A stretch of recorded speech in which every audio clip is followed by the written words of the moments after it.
Welcome to Banglar Sultans. Discover the incredible story of the Manhattan Project, the secret that changed the world. A true story of genius, fear, and the birth of the atomic age. Prologue: The Spark of Fear, 1939. In the summer of 1939, a letter crossed the Atlantic Ocean, a letter that would change human history forever. It was written by Albert Einstein and Leo Szilard, two scientists who had fled Nazi Germany. The letter warned President Franklin D. Roosevelt that Adolf Hitler's Germany might be attempting to build a new, terrifying weapon, one powered by the atom itself. It may be possible, Einstein wrote, to construct extremely powerful bombs of a new type. The words struck Roosevelt like lightning. The world was on the brink of war, and if Hitler got there first, civilization itself might not survive. So Roosevelt gave a simple, fateful order: build it before they do. Act 1. The race begins, 1942 to 1943. The project was given a code name that meant nothing but everything: the Manhattan Engineered District. Later, the world would remember it as the Manhattan Project. Under the leadership of General Leslie Groves, a massive secret operation began.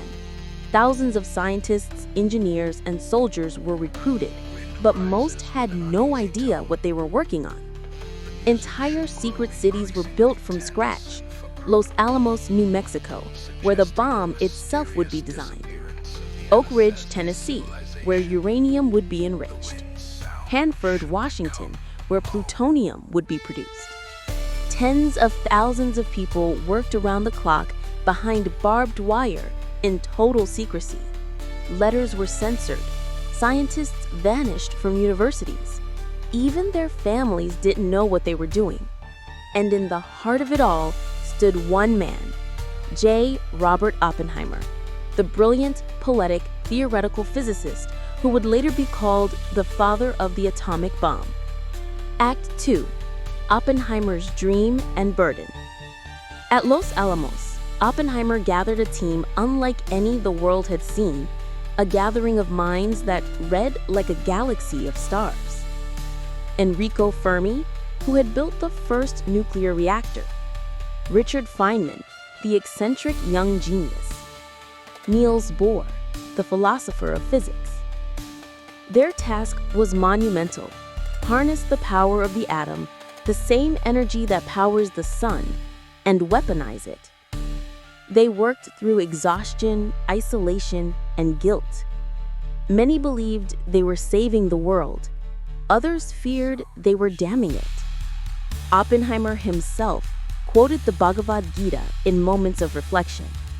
"Now I am become death, the destroyer of worlds." Act 3. The Trinity Test, July 16, 1945.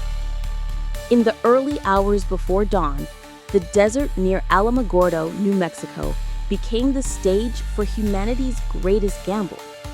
The bomb was nicknamed the Gadget. No one knew if it would work, or if it would ignite the atmosphere itself and destroy the planet. At 5:29 a.m., the world changed. A flash brighter than 1,000 suns lit the desert sky. The earth trembled. A mushroom cloud rose to 40,000 feet high.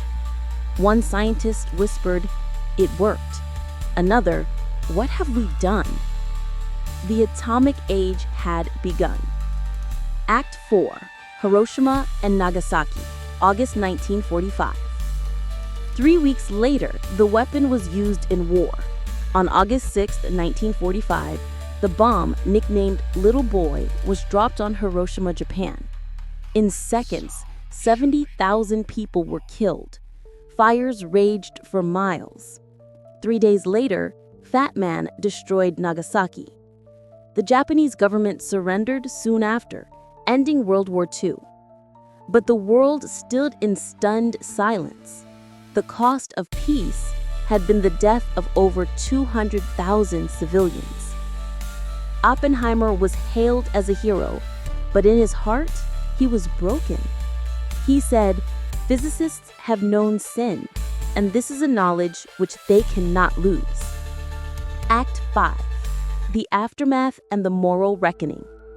In 1946, the Manhattan Project was disbanded, and the Atomic Energy Commission took control. But the genie was out of the bottle.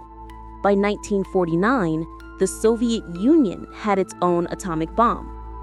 The Cold War began, a half-century of fear, paranoia, and arms races. Oppenheimer, who had once led the project, became an opponent of nuclear escalation. He opposed the development of the hydrogen bomb, calling it a weapon of genocide. In response, he was branded a security risk, humiliated in public hearings, and stripped of his government clearance. Yet, history would remember him not as a traitor, but as a tragic visionary, the man who gave humanity a power it was not ready to wield. In the end, the Manhattan Project didn't just change the world. It changed what it means to be human. Thank you for watching. Keep in touch for more fascinating historical stories from around the world. Remember to like, comment, and subscribe to Banglar Sultans.